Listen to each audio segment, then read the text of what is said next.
ચલો તમે હેલ્પ કરાવો. જાઓ બીજો ગ્લાસ ચાલો. તમે ઉપાડતા હા બીજો તમે ઉપાડો ફટાફટ. ઝડપથી ચલો, ફટાફટ, ઝડપથી. ઝડપથી ઉથલાવતા હો.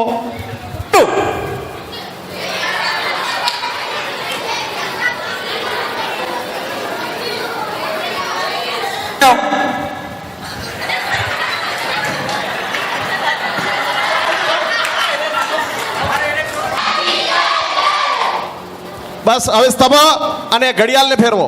હા. પટેલ સાહેબ હા. સ્તભ બસ બરાબર. ઘડી. હા હવે પછીનું સત્ર ધ્યાન રાખીશું. હવે પછીનું સત્ર નાના બાળકો માટે આપણા ઉમા ભવનના હોલમાં રહેશે 4:30 કલાકે, અને તરુણો માટે એટલે ધોરણ 8, 9, 10, 11, 12 કોલેજ માટેનું સત્ર આ સ્થાને રહેશે. એનાથી તમામ નાના બાળકોનું સત્ર આપણા ઉમા ભવનના હોલમાં રહેશે. બરાબર. ब्रह्मानन्दं परमसुखदं केवलं ज्ञानमूर्ति द्वन्द्वातीतं गगनसदृशं तत्त्वमस्यादिलक्ष्यम् एकं नित्यं विमलमचलं सर्वादिसाक्षिभूतं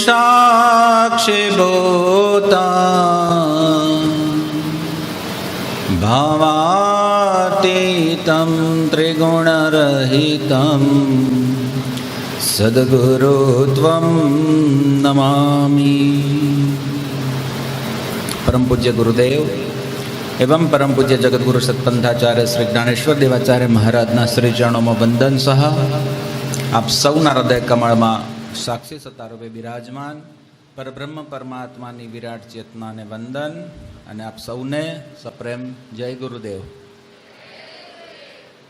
હરિઓમ. ઇકો વધારે નથી થતું? અવાજ આવે છે બરાબર?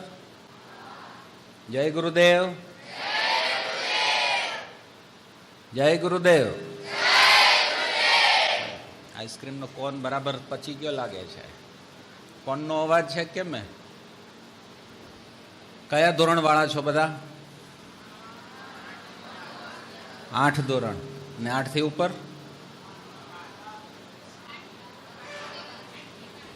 8 થી 12. 12મા ધોરણવાળા કેટલા છે? હાથ ઊંચો કરો તો. 1, 2, 3, 4, 5, 6, 7, 8. આ બાજુ કોઈ નથી. 10મા વાળા? 10મામાં હવે આયા કે પરીક્ષા આપી દીધી 10માની? હવે આયા. બહુ સરસ. ધીમો કરવો? વધારવો? સંભળાતું નથી? ઓકે, સરસ. કચ્છ કડવા પાટીદાર વિકાસ ટ્રસ્ટ સમાજ દ્વારા આયોજિત આ સતપંથ સંસ્કાર બાલ શિબિરમાં આપ સૌનું હાર્દિક સ્વાગત અને અભિવાદન કરીએ છીએ. સુસંસ્કાર શિબિર શેના માટે જરૂરી છે? શું કરવા આવ્યા છો તમે બધા? હે?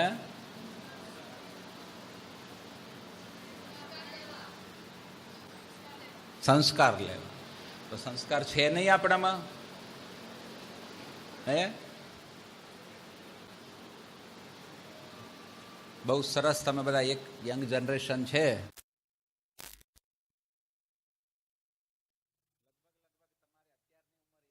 બેટા આપણે થોડુંક હળવી હળવી ભાષામાં વાતો કરશો.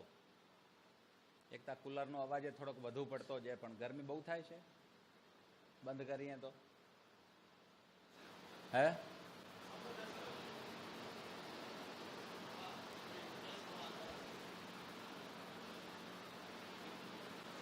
ઓકે, સેજ સેજ ધીમા કરશો તો નહીં મેળ પડે. કુલરને સેજ હે મને મારો ને હું જ સંભળાય રહ્યું, બીજું કંઈ સંભળાતું નથી. એટલે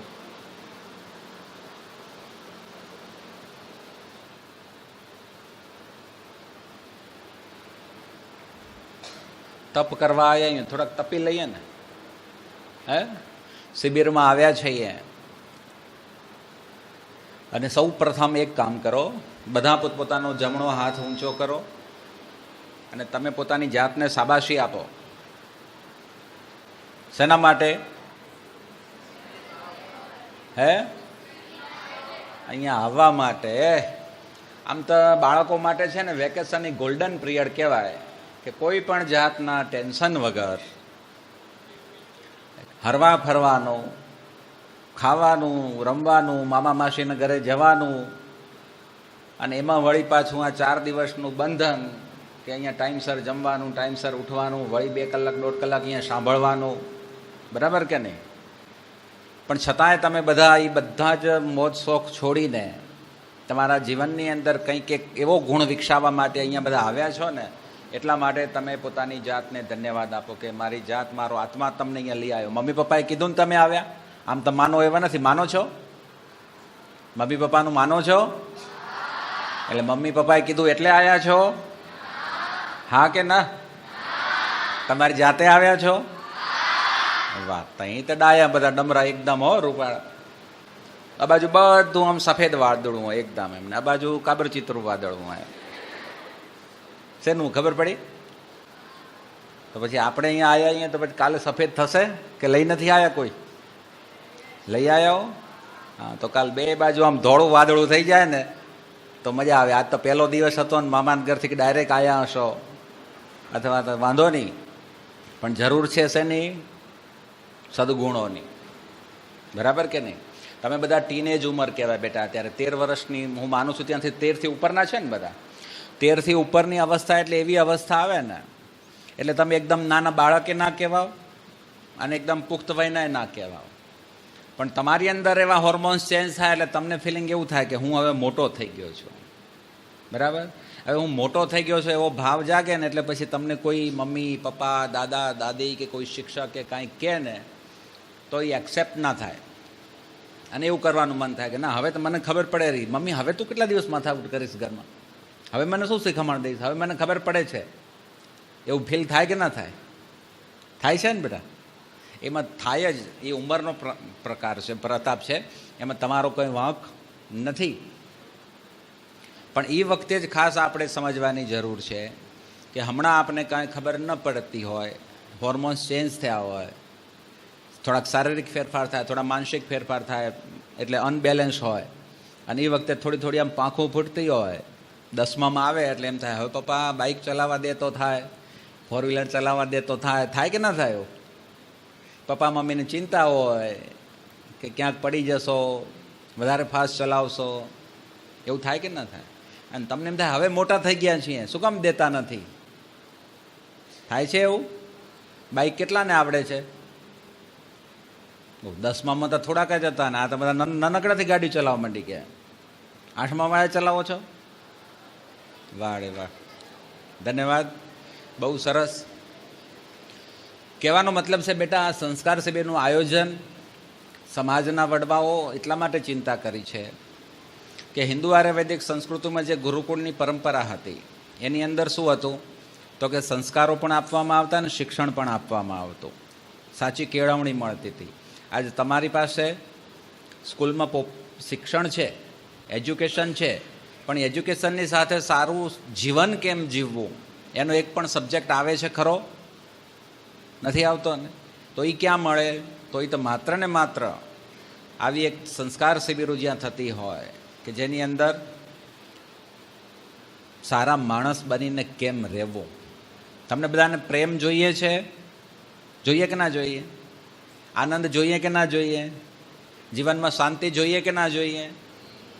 તો એ બધું ક્યાં મળે? મનની સ્થિતિ છે. બરાબર? તો હવે એને સમજાવવા માટે તમે ગમે એટલા, હું કલેક્ટર બની જાઓ, વકીલ બની જાઓ, એન્જિનિયર બની જાઓ, ડૉક્ટર બની જાઓ, પણ તમારા મનની અંદર ટ્રેસ ને ટ્રેસ હોય, ટેન્શન ને ટેન્શન હોય તો સુખ મળે? તે મનની શાંતિ માટે અત્યારથી જો તમારી અંદર આવા સંસ્કાર પડેલા હોય એના માટે કરીને આનું આયોજન કર્યું છે. અને તમે બધા આવ્યા છો અને તમે બધા સદનસીબ છો કે આવી શિબિરમાં તમને ભાગ લેવા માટે મળ્યો છે. સંસ્કાર વગરનું જો જીવન હોય ને એ દિશા વગર નાવડી હોય ને, નાવડી એના પહેલાંના જમાનામાં નાવડી ઉપર સઢ આવતો હતો. સઢ એટલે એક વચ્ચે મોટો લાકડાનો થાંભલો ગોઠવેલો હોય અને એનામાં કપડું બાંધેલું હોય, એમાં પવન ભરાય ને એનાથી નાવડી ચાલે. હવે તો બધી લાઇટવાળી બોટ થઈ ગઈ, પણ પહેલાંના સમયમાં જ્યારે એન્જિનની શોધ નથી થઈ ત્યારે નાવડી આ રીતે ચાલતી હતી. એટલે હવે નાવડીને જવું હોય પૂર્વ દિશામાં અને કદાચ પવન એ દિશાનો ના હોય તો કેટલા દિવસ નાવડીને ત્યાં સ્થિર કરી દેવી પડે, નકર નાવડી ચાલી ન શકે આપણે જે બાજુ જવું હોય એ બાજુ. અને કદાચ કોઈ સમયે કોઈ કાળે કદાચ જો એ સઢ ના હોય, નાવડી પર તૂટી જાય તો પછી એ નાવડી કઈ બાજુ જાય ને એનું નક્કી જ ના હોય. એમ તમારી અંદર જો ધર્મના સંસ્કાર નહીં હોય તો તમે ખૂબ પૈસા કમાશો, મોટા થશો, બરાબર. હમણાં 10મામાં ભણો છો, તરત 11-12 કોલેજ કરી, ગ્રેજ્યુએશન કરીને કોઈ જોબમાં લાગશો, કોઈ બિઝનેસ કરશો. એ વખતે તમારી પાસે જો સાચી કેળવણી નહીં હોય તો દિશા વગરનું જીવન થઈ જશે, કે આ જીવનને અહીંયા કઈ બાજુ લઈ જવું એ ખબર જ નહીં પડે. પછી આ ઉંમરમાં શું થાય, કુસંગ થાય, બીજા દોસ્તારોની વાતો સાચી લાગે, બીજા દોસ્તારો કહેશે હાલ જરાક આ કરી આવીએ, ચાલ જરાક બારે ખાઈ આવીએ, હાલો જરાક. પછી એમ કરતાં કરતાં કરતાં કરતાં શું થાય, કેટલા બધા દૂષણો આવી જાય, તમારામાં પણ આવી જાય, બાજુ દીકરામાં પણ આવી જાય. પણ એ ના આવે એના માટે કરીને આપણે આ ચિંતન કર્યું છે તો નહીં ને કોઈ નામ દૂષણ છે? દોસ્તારો છે કોઈ એવા? બધા હોસ્ટેલમાં કેટલા ભણે છે? કઈ જગ્યાએ? ગાંધીનગર.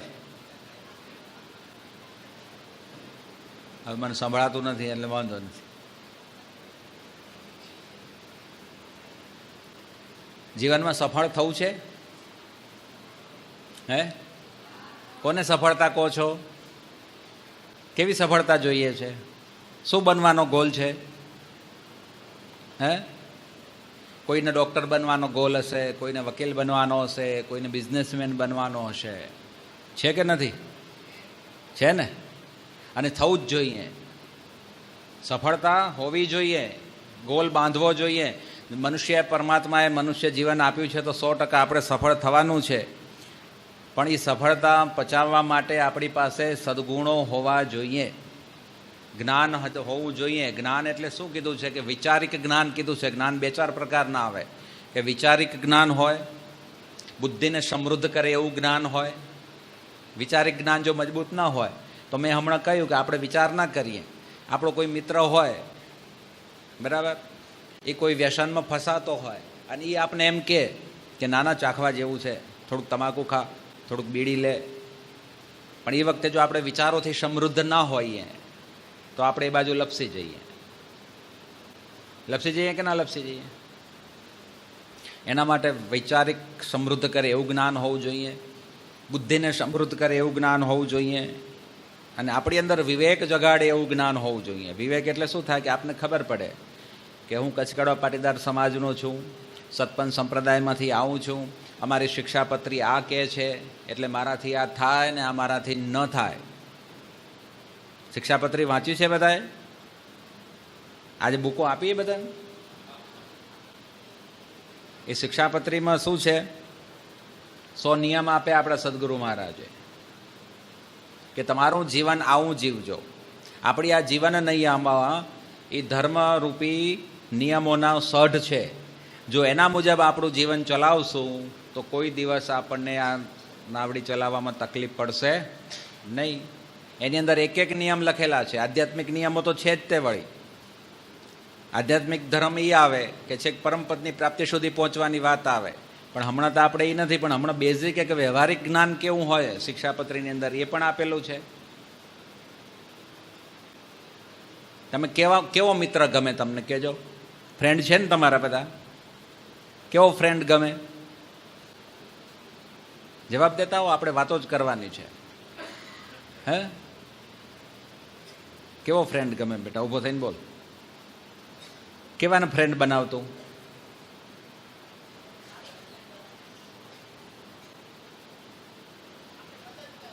મદદ કરે. પછી બીજા કોઈ કેવાને ફ્રેન્ડ બનાવો તમે? બેનપાણી બનાવો તો કેવી બનાવો? હે, બોલતા હો. કોઈના ફ્રેન્ડ છે જ નહીં? છે કે નથી? હે છે? કેવા છે? લો હા તો વિચારવા માંડ્યા કેવા હે બધા, હવે શોધવા માંડ્યા. બેટા કેવાનો ફ્રેન્ડ બનાવો તમે? ઊભી થઈને બોલ, જરાક જોરથી બોલ. આજ શીખવા માટે હા એ જ કરવાનું હોય આપણે, પણ મોટું લેક્ચર લેવું હોય નથી. એ સંસ્કારી હોય અને એના અંદર સારા ગુણો અને સારા જે આપણે શીખવાડે સારું સારું એવું બહુ. એવા મિત્ર બનાવવા છે. કયા ગામની હો બેટા? રાયણ રાયણ. એકવાર તાલી વગાડો એના માટે.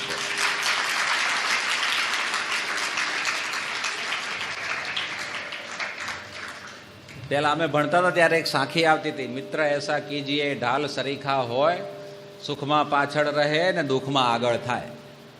અને આજકાલ બધા મિત્રો એવા થઈ ગયા છે કે જ્યાં સુધી તમારું પોકેટ ગરમ હોય, તમે આઈસ્ક્રીમ ખવડાવો ત્યાં સુધી ઠીક છે, પછી પોતે તો કદી કાઢે. અમારા ગામમાં અમે ભણતા હતા ને તો એક છોકરો હતો એવો એમ, તો ચાલો દર ફેરે કહેશે અલ્યા આજ મારું પાકીટ ઘરે રહી ગયું, અલ્યા આજ મારું પાકીટ ઘરે રહી ગયું. એમ કદી લઈને જ ના આવે, એને ખબર હોય કે કાઢવા જ નથી મારે. પછી એક વાર એવું થાય, બે વાર એવું થાય, 3 વાર એવું થાય, પછી બધા ગ્રુપમાં બધાને ખબર પડી ગઈ હર્ષુખભાઈ કે એને પૈસા કાઢવા નથી. એટલે પછી એ ભેગો હોય ને તો એ ગુલ્ફી ખાવાનું નાસ્તો કરવાનું બંધ કરી દીધું, બંધ થઈ ગયો કે એને કાઢવા નથી. એમ મારો કહેવાનો મતલબ છે કે એ એમાં દુર્ગુણ હતો એક, કે પારકા પૈસે લેર કરવી. પણ ખરો મિત્ર કેવો હોય? જે આ દીકરીએ એમ કીધું કે એમાંથી શીખવા મળે, આપને કંઈક મુશ્કેલી આવે તો આપણી સાથે રહે, એવો મિત્ર જોઈએ ને. તો પછી તમને મિત્ર બનાવવા વાળાની ઈચ્છા એવી જ હોય ને, એ તમારામાં એ ગુણો જોઈએ કે ના જોઈએ? તો પછી એના માટે આપણે એવું બનવું પડે કે ના બનવું પડે? બનવું પડે ને. તો એવું બનવા માટે આપણે અહીંયા આવ્યા છીએ. આપણા મનની અંદર અમુક કુટેવો છે, એ કુટેવોને કાઢવા માટે આપણે અહીંયા આવ્યા છીએ. કુટેવ કોને કહેવાય? સુટેવ કોને કહેવાય? હા, કે જો મિત્ર એવો હોય કે જેની ભાષા સારી ન હોય, જેની વિવેક વગરની ભાષા હોય, જે અપશબ્દ બોલતો હોય, નાના મોટાની મર્યાદા ન રાખતા હોય, જ્યાં ત્યાં ખાવા પીવા જતા રહેતા હોય, લેસન બરાબર પૂરું ટાઈમસર કરતા ન હોય, આવા બધા મિત્ર, આવી કુટેવો હોય, શરીરની ચોખ્ખાઈ ન રાખતા હોય, તો આવી બધી વસ્તુ જે કરતા હોય એ બધી કુટેવો કહેવાય. અને એને કોઈને ગમે આવી કુટેવ? કોઈને ગમે? ઘરમાં એના કોઈને ગમે, સ્કૂલમાં એ ના ગમે, તમારા શિક્ષકે તમને પ્રેમ ના કરે કે આ તો છે એવું, કોઈ દિવસ લેસન લઈને આવતા નથી.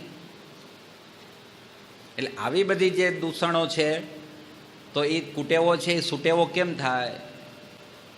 તો આ દીકરી હમણાં બોલી કે આપને મદદ કરે એવો જોઈએ. તો આપણા સદગુરુ મહારાજે શિક્ષાપત્રીમાં એમ કીધું કે પર દુઃખ જાણી પાસે રહેવું ભાઈ. તો મદદ કરવાની ભાવના થઈ કે ના થઈ? આમ લીટી એવી લાગે આપને કે આ શિક્ષાપત્રીનો આ નિયમ શું છે, પર દુઃખ જાણી પાસે રહેવું.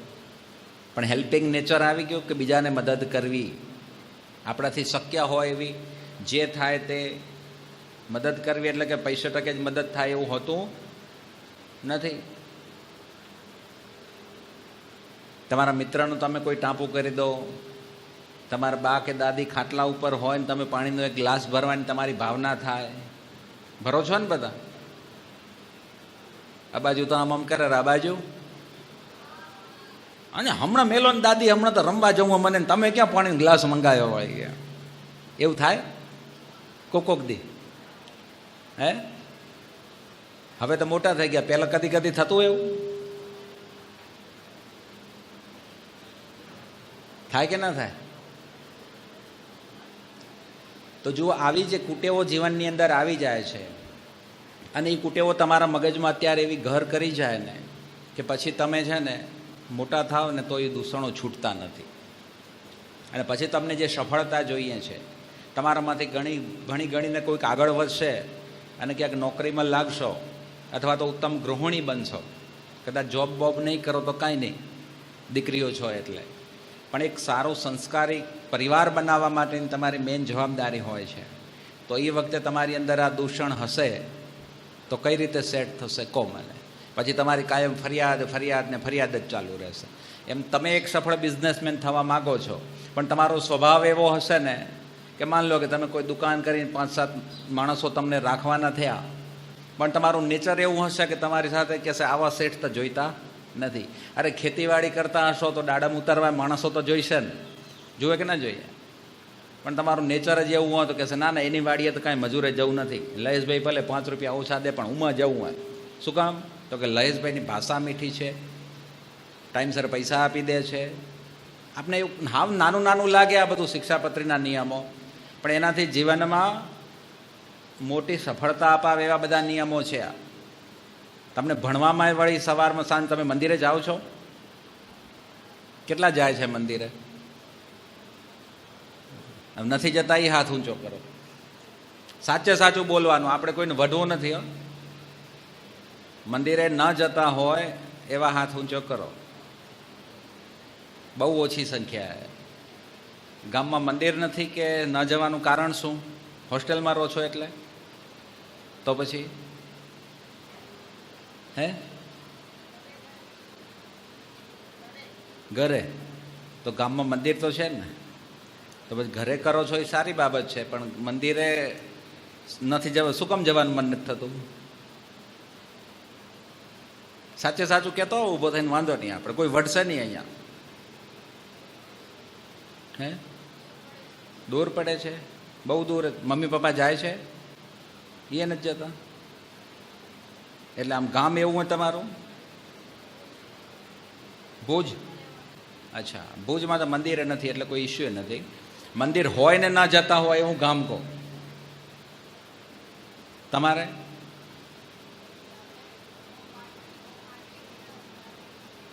રાયણ એ મંદિર વગર ન હોય ને, મંદિર હોય ને ના જતા હોય એવા કહો. કે જે ગામમાં મંદિર હોય ને ના જતા હોય એવા છે કોઈ? તારા દીકરા શું હતું? તું કયા ગામનો? મુંદ્રાનો? ત્યાંય મંદિર નથી. બધા મંદિર વગરના જ હાથ ઊંચા કરે. હેલો તમે કહેતા જેટલા હાથ ઊંચા કર્યા તેના ગામમાં મંદિર નથી. મેં પહેલું પૂછ્યું મંદિર નથી તો તમે બોલ્યા નહીં કોઈ. બાકી બીજા બધાના ગામમાં છે અને બધા જાય છે, પણ મંદિરે જવાથી આપણી પાસે એક પોઝિટિવ ઉર્જા આવે છે. એટલા માટે તમે જાઓ છો એ બહુ સારી બાબત છે અને જવું જ જોઈએ તે વળી. બરાબર કે નહીં? મંદિરે જવાથી ફાયદો શું થાય ખબર છે? સ્પ્રેવાળાની દુકાન જોઈ છે? અંતરવાળાની લીધા છે કંઈ? વાપરો ને બધા. એની દુકાનમાં આપણે જઈએ, આંટો મારી આવીએ અને 1 રૂપિયાનું અંતર ન ખરીદીએ તો સુગંધ મફતમાં મળે કે ન મળે? એના પૈસા દેવા પડે? અંતરવાળાની દુકાન જોઈ છે ને? લેવા ગયા હો કોઈ દી? દુકાનમાં જાઓ તો સુગંધ આવે? પછી તમે કદાચ તમને સ્પ્રે પસંદ ના પડે અને પાછા એમને બહાર નીકળી જાઓ તો દુકાનવાળો એવું કે આટલી વાર સુગંધ લીધી એના પૈસા દો.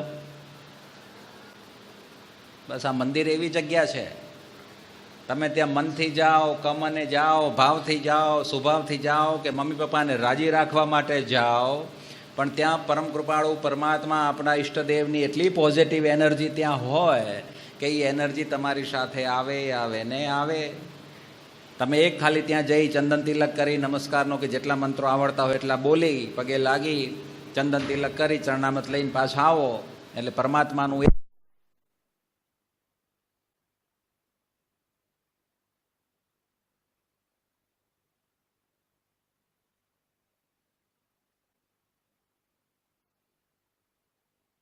થી રિટાયર થઈ જઈશ, વાંધો નથી. પણ મારી એક વાત તો સાંભળો કે ગાડી શું કામ એટલી ફાસ્ટ જતી હતી ખબર હે કે? તો કે ગાડીમાં લીવર ઉપર પગ આવી ગયો, પછી મને ખબર પડી કે ગાડી ફાસ્ટ થાય રહી, પણ હવે પગ ખણીને બ્રેકમાંથી મૂકે કોણ? કે એવડું આળસ કે હવે આ પગ ખણીને વળી અહીંયા મૂકવો સારું કે તઈ કે તો તમે પ્રમુખ બરાબર હો કે વળી પાછા સર્વાનું મતે પ્રમુખ બનાવી દીધા.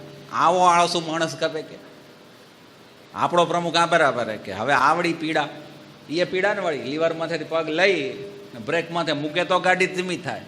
એ કે ધીમી તો મને ચલાવી હતી, પણ વળી મને એમ થયું કે આવડો પગ 5 કિલોનો ખણીને કોણ મૂકે બાજુ મૂકે. તઈ બધા કે નાના બરાબર. પણ જુઓ, આ તે ગમત માટે વાત હતી, પણ આળસ જીવતા માણસની તો તમને ખબર છે. તમે બધા બોલ્યા તો પછી આળસ કરાય? નિયમિતતા જોઈએ. જીવનની અંદર જો નિયમિતતા હોય તો ચોક્કસ એનું ધાર્યું પરિણામ આવે. હવે તમે બધા 10મામાં ઘણા બધા આવ્યા છો, એના પછી 11મું ને 12મું કરી અને કોમ્પિટિશનનો જમાનો છે અત્યારે. એજ્યુકેશનમાં હાઈ એજ્યુકેશન આવશે એકદમ.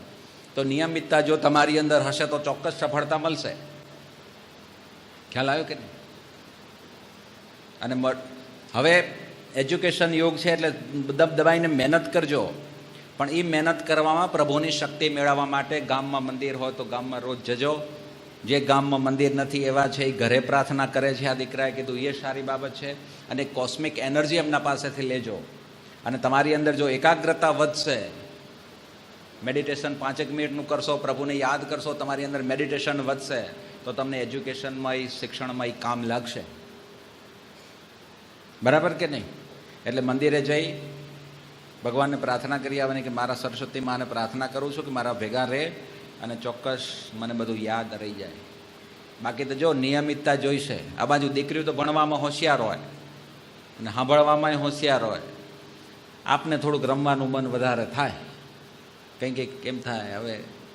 અને એમાં પાછા નાનકડાથી બાઇક લઈને વાડીએ જવા માંડી જઈએ એટલે હવે આવડા દાડા મૂત્રે ભણીને શું કુંઢેર કાઢવા એવું થઈ જાય.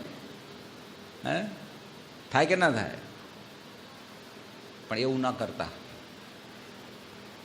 નિયમિતતા હશે ને તમારી અંદર. આ શિક્ષણ શિબિરમાં તમને આ બધું શીખવાડવા મળશે ઇનડાયરેક્ટલી રીતે. જો બેલ પડ્યો ને હમણાં જાગી ગયા, પછી આઈસ્ક્રીમ આવી ગઈ, બેલ વાગ્યો કે નહોતો વાગ્યો, એમને એમ આવી ગઈ. પછી અધર એક્ટિવિટીઝ કરાવી હમણાં. શું શું કર્યું? કે બોલતા એ નથી લો તમે તો. મને એકલાને બોલવાની મજા નહીં આવે. કાંઈ નથી કરાયું. રમત રમ્યા ઘણા વર્ષે, મોબાઈલમાંથી હવે બહાર નીકળીને ઘણા વર્ષે રમત રમવાનો વારો. બરાબર કે નહીં?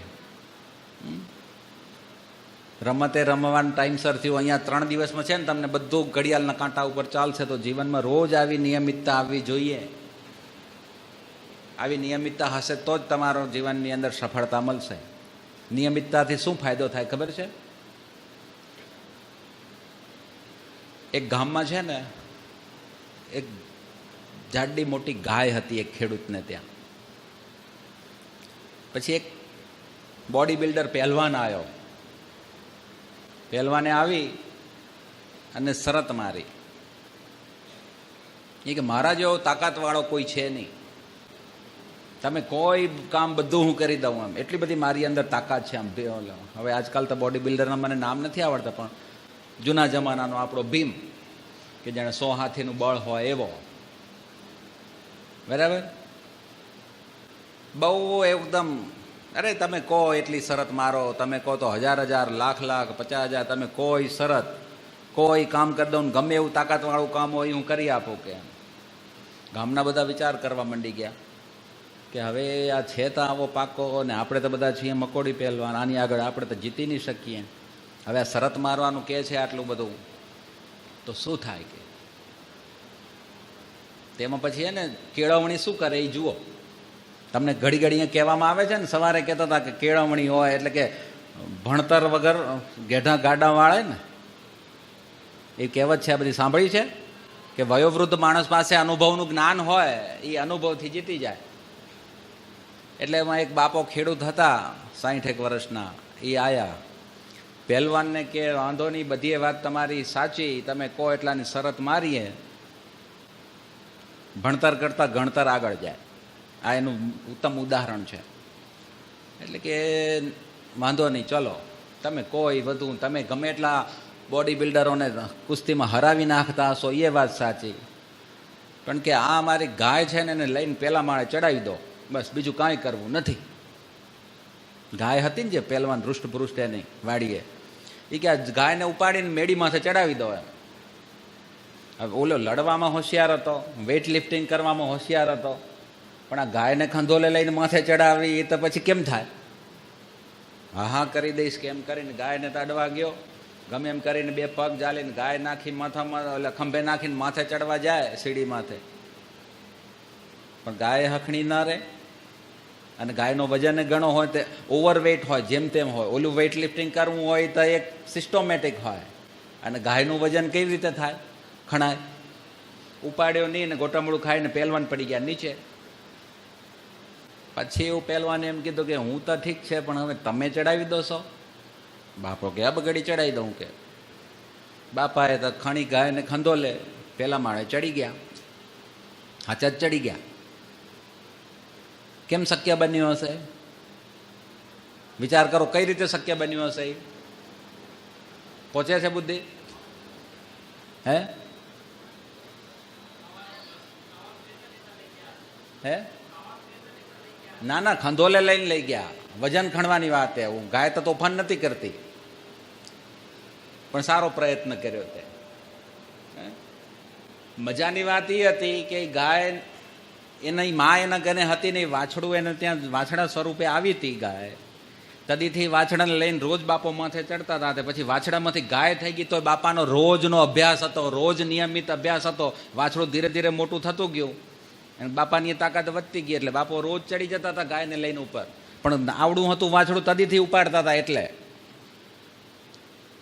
તો આ નિયમિતતા હોય તો આવડી મોટી 150-200 કિલોની ગાયને ઊંચી કરી શકાય.